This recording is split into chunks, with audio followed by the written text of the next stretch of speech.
ఏపీలో కూటమి ప్రభుత్వం పట్టపగలే ప్రజాస్వామ్యాన్ని ఖూనీ చేస్తోంది. బలం లేకపోయినా గుంటూరు కార్పొరేషన్ మేయర్ ఎన్నికకు పోటీలోకి దిగింది.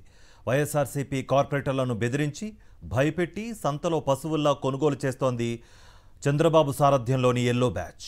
గుంటూరు మున్సిపల్ కార్పొరేషన్ కు 12 ఏళ్ల తర్వాత వైఎస్ఆర్సీపీ హయాంలో ఎన్నికలు జరిగాయి. 2014 నుంచి 2019 వరకు చంద్రబాబు అధికారంలో ఉన్న కార్పొరేషన్ కు ఎన్నికలు నిర్వహించలేకపోయారు. కానీ వైఎస్ఆర్సీపీ అధికారంలోకి వచ్చిన వెంటనే ఎన్నికలపై కసరత్తు మొదలుపెట్టింది. అన్ని అడ్డంకులను తొలగించి ఎన్నికలు నిర్వహించింది. వైఎస్ జగన్మోహన్ రెడ్డి అమలు చేసిన అభివృద్ధి సంక్షేమంతో గుంటూరు కార్పొరేషన్ ప్రజలు వైఎస్ఆర్సీపీకి పట్టం కట్టారు. మొత్తం 57 డివిజన్లకు 46 స్థానాల్లో వైఎస్ఆర్సీపీ కార్పొరేటర్లు ఘన విజయం సాధించారు. టీడీపీ కేవలం 9 స్థానాలకే పరిమితమైంది. జనసేన 2 డివిజన్లలో గెలిచింది. ఆనాడు వైఎస్ఆర్సీపీ తరఫున గెలిచిన కావటి మనోహర్ నాయుడు మేయర్గా అధిష్టానం నిర్ణయించింది. 12 ఏళ్ల నుంచి అభివృద్ధికి నోచుకొని గుంటూరు నగరం వైఎస్ఆర్సీపీ పాలక మండలి ఏర్పడిన తర్వాత అభివృద్ధిలో దూసుకుపోయింది. 500 కోట్లతో డ్రైనేజీలు, కల్వర్ట్లు, రోడ్ల విస్తరణ, పార్కులను అభివృద్ధి చేసింది. కొన్ని దశాబ్దాలుగా విస్తరణకు నోచుకొని రోడ్లన్నీ విశాలంగా మార్చేశారు.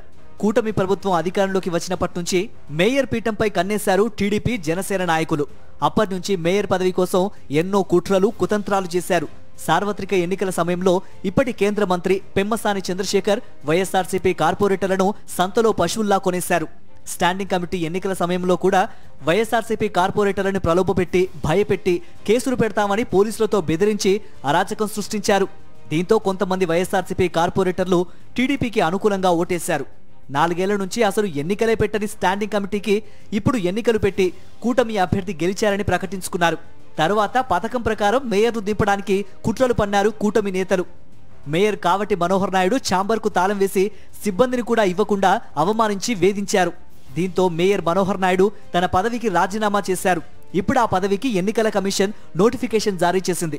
దీంతో కేవలం 11 డివిజన్లకే పరిమితమైన కూటమి నేతలు మేయర్ పదవికి పోటీ పడుతున్నారు. కూటమి అభ్యర్థిగా కోవెలమూడి రవీంద్రకు బీఫారం ఇచ్చారు. వైఎస్ఆర్సీపీ కార్పొరేటర్లను బెదిరించి, భయపెట్టి తమకు అనుకూలంగా ఓటేసేందుకు గుంటూరు వెస్ట్, ఈస్ట్, ప్రతిపాడు ఎమ్మెల్యేలతో పాటు కేంద్ర మంత్రి పెమ్మసాని చంద్రశేఖర్ కూడా అన్ని శక్తియుక్తులు ఉపయోగిస్తున్నారు. మరోవైపు వైఎస్ఆర్సీపీ కూడా మేయర్ ఎన్నికకు సంబంధించి రంగంలోకి దిగింది. ఇప్పటికే తమ కార్పొరేటర్లకు విప్ జారీ చేసింది వైఎస్ఆర్సీపీ అధిష్టానం. పార్టీ అభ్యర్థికి అందరూ ఓటేయాలని సూచించింది. విప్ జారీకి సంబంధించిన డాక్యుమెంట్లను జేసీకి అందించారు వైఎస్ఆర్సీపీ కార్పొరేటర్లు.